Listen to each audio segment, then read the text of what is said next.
I know where there's some, right here in the hall, clerk. No, Molly, not in there.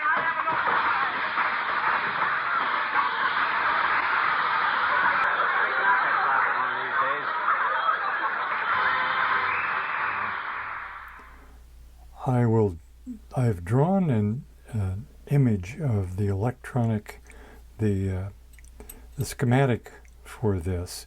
It's extremely simple. Line voltage comes in here via these two raggedy cords, feeds this coil, which is a single strand of wire wound many times, and the coil in turn creates alternating magnetic fields that emit from this plate and this plate here. There's also a secondary winding on this, turning it into a transformer, and it has just a couple of lines of wire, I would guess, and that's what feeds the light bulb right here. So let's compare the DC resistance of the primary coil to the DC resistance of the secondary coil here, just so we can get an idea of how much they're dropping the voltage here. This is by definition, a step-down transformer. It's stepping wall voltage in the United States, 120 volts, down to whatever this bulb is, 2.5 amps.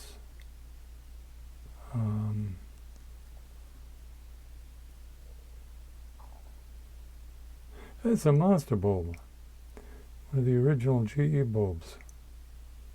You can still buy Mazda bulbs, but this looks like an old one. I'll clean it up in any case. So I'll take the bulb out and set it aside because we don't want it in there for our measurement purposes. I'll also make sure that our screw that adjusts the brightness of the bulb is backed all the way out too. But let's start with the resistance of the primary coil in DC ohms. This is DC resistance. This is not impedance. Impedance is an entirely different bird and exactly the same at the same time. So DC ohms, that means if I get a resistance measurement across these two wires, that coil, the primary coil with the mini wraps, is in good shape. And according to this meter, it's 0.615K or 615 ohms. And I have no reason to believe that 615 ohms isn't entirely appropriate. Now what we can do is measure across this light bulb where the wires come out of here. You can see the wires, one comes around here and the other one is right here. Only one is shielded. It has what they used for shrink wrap back in the day, in the 30s, which is when this was built. The other one is a bare wire and actually touches this chassis. And that is,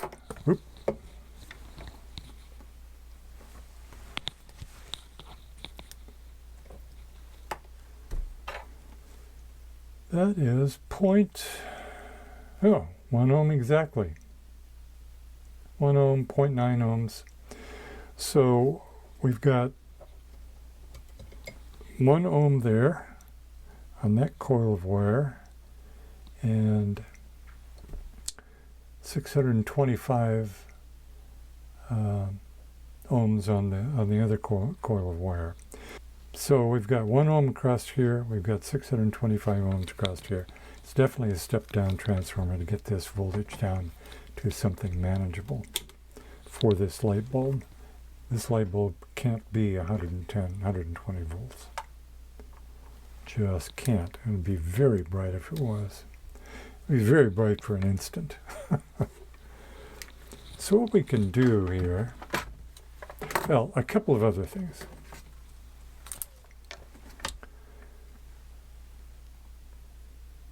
There's an electrical field right here. It's being generated by the voltage that's going into this coil. The other thing we want to check is make sure that the coil isn't grounded to this. The coil should be just floating. It should not be touching, no wire inside the primary of this coil should be touching this case. If it did, that would be a hazard shock for whoever owned the clock. Whoever owned the clock and reached back here and adjusted the lighters, spun the start shaft, or turned the alarm on or off, or set the time. This coil should not have contact with this, otherwise it makes this a real shock hazard. So let's make real sure that the coil isn't, for some reason, shorted to the metal plate. So all I do is put the ohm meter across, connect it to one of the leads going in, and touch the plate, and no voltage or no resistance there, so that's open as it should be. Switch leads and do the same thing, and that's open as it should be. So the coil is not shorted to the case, not shorted to this piece of metal, and that makes me feel safer. Now I know that there's a wrap of or two or three of wire around the primary to create the secondary for the light bulb, and I also know that one of them, this one, is touching the chassis right here. So my expectation is that this one will actually be grounded, and it is. So 0 ohms. I expect that this one will be 1 ohm, because it's going through that secondary winding. Oh, a little bit more, 1.3 ohms. Okay. So I know that I can touch this safely if I decide to test the motor by hooking 120 volts up to here. I can touch this part safely without getting shocked. I know that, well, I don't know that the bulb comes on, but I presume that it will. And then we're going to puzzle out how this dimmer works, because I am not really sure. But let's see if it works. So I'm going to do some setup here. I'll be right back. Okay, I have the leads to the primary coil, to the motor, hooked up to this insulated block here. I've got it plugged in over here to my wall socket, switched outlet, so I can turn it on or off. So I've got the bulb back in there. I'll see if that glows. Nothing should move here. Mostly what I want to do is see if I can sense a little vibration on this, because it should be vibrating a bit, and I want to see if the light bulb works. So I'll turn it on.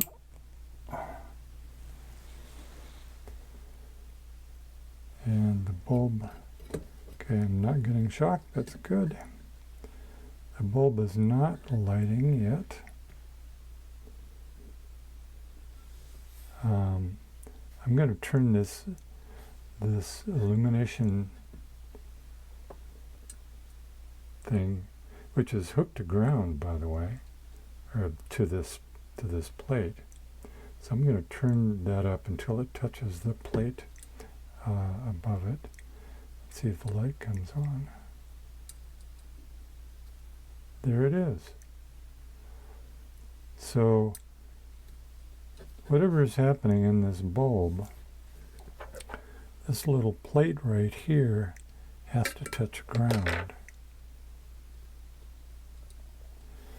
And that would complete a circuit, apparently, because this connector right here touches ground, if this is ground, which it does too. So the bulb comes on.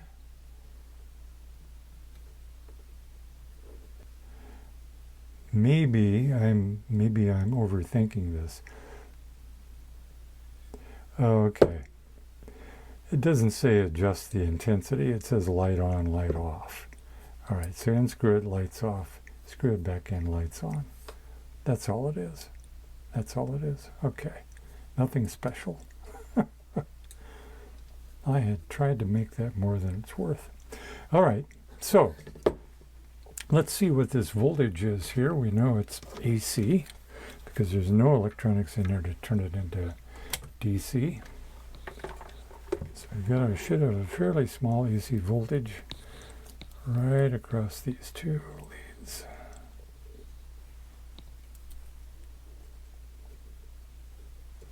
Okay, 1.39 volts. So they've got 1.39 volts of AC feeding the light bulb, and that's again from a few wraps of wire around the primary of this. So we know the primary is working because it's giving off a magnetic field, which is being inducted into the secondary, the few windings, to create the AC that generates this 1.387 volts of AC. The next thing I'd like to do is kind of a gimmick. I'm going to turn that off. I'm going to turn the motor that off. Get this meter out of the way. Because I'm curious actually to see this work. And what I'm thinking is, this is the rotor part of the motor, and this sits right down in here, and the magnetic field that switches back and forth between these two plates cause this to rotate one way or the other. What I want to do is drop some oil down in there, and I'll do this other one while I'm at it. Drop of oil so the felt can soak it up. Another drop there. I'll do the others when we start to reassemble the clock. And what I'm guessing,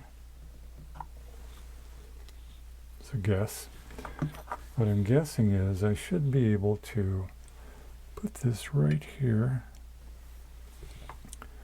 kind of gently hold my finger right there so it doesn't offer too much resistance, and I should be able to get that to spin when I turn on the switch. So let's see. Oh yeah, well, it's not spinning, although it would. I can feel it. It wants to. So it wants to spin. Aha, there it is. It's not being held at both ends, but it's noisy, but it's spinning. So there's an electric motor. It's a primary coil that creates magnetic fields on these two plates, and these two magnetic fields shift north-south, and that causes that the rotor to spin. Now it spins this way because I spun it that way. I could probably get it to go the other way as well, yes. All right. It's kind of noisy, but it won't be that noisy when it's running. Well, that's cool. Okay. Shut this off. So, we know our motor works. We know we've got a good coil. We know we figured out how our light bulb, it's a switch actually, works. It doesn't dim the bulb, it just turns it on or off. Just kind of fun. Next thing I've got to do is replace the remainder of this power cord, and I'll do that right in here and use oh, that's where that grommet is all hardened up. I'll replace that grommet and put the new cord here and tie a knot and bring the new cord out. So I'll do that. You needn't watch me, but I'll bring you back when I've got that done, and I'll oil the pivot points that I know are in here, and then we can start reassembly. And that'll be the next video.